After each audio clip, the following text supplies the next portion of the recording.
سزای آدم دزد همین های.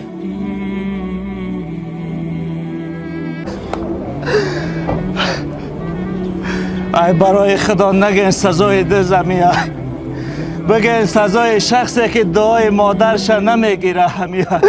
ایا مادر اومه جان حتما دعای مادر گرفتم بعد سفر برم. من حالا رضا نیستم پسرم.